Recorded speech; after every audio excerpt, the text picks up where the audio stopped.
আপনি জানেন যে ওই এলাকায় যে আমরা ক্যাম্পটা কিন্তু আমরা খুব রিসেন্টলি করে দিয়েছি এবং যারা এই কাজটা করছে তাদের ধরার জন্য একটা যৌথ বাহিনী করে দেওয়া হয়েছে। আপনারা কয়েকদিনের ভিতরে হয়তো ভালো সংবাদ পাবেন। এই যৌথ বাহিনী অভিযান চালিয়ে যারা এখানে ফায়ার করছে তাদের আমরা আইনের আওতায় নিয়ে আসি। অস্ত্র উদ্ধারের ব্যাপারে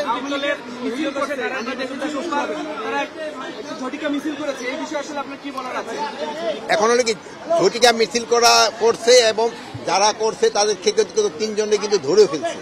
আর এক্ষেত্রে আমি আপনাদের একটা অনুরোধ করব, এই ঝটিকা মিছিলগুলি কিন্তু আশেপাশে থেকে গেছে।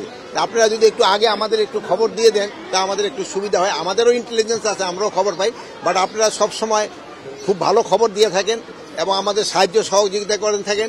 এই ব্যাপারে আপনারা আমাদের সাহায্য সহযোগিতা করবেন। শোনেন, এই জন্য আজকে অলরেডি আমাদের পানি সম্পদ মন্ত্রণালয়ের উপদেষ্টা বলছেন যারা অবৈধভাবে এটা দখল করে আছে তাদেরই কিন্তু আমরা আগে উচ্ছেদ করব।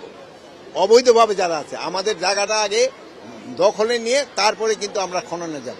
আর একটা এই খালের প্রতি আমার একটা আলাদা মায়া রয়ে গেছে, যেহেতু একসময় জানেন যে এই কেরানীগঞ্জ এবং সিরাজদিঘা একই কনস্টিটিউয়েন্সি ছিল। এই নবাব খাজা হাসান আসকারি কিন্তু ছিল সেটা নিচে। আর প্লাস আমি এই খাল দিয়ে আমি সিরাজদিঘা থেকে নৌকায় আমি এখানে আসছি। এই জন্য আমার একটা আলাদা এটার জন্য একটা মায়া আছে। এটা যেন ভালোভাবে হয়ে যায়, এই জন্য যত ধরনের সাহায্য সহযোগিতা দরকার হবে আমাদের মন্ত্রণালয় থেকে আমরা করে যাব। এবং আমি আপনাদের কাছে অনুরোধ করব, আপনারা একটু সাহায্য সহযোগিতা করবেন। যারা অবৈধভাবে দখল করে আছে এই ভূমিদস্যুদের থেকে, তারাতে আপনারা সাহায্য করবেন।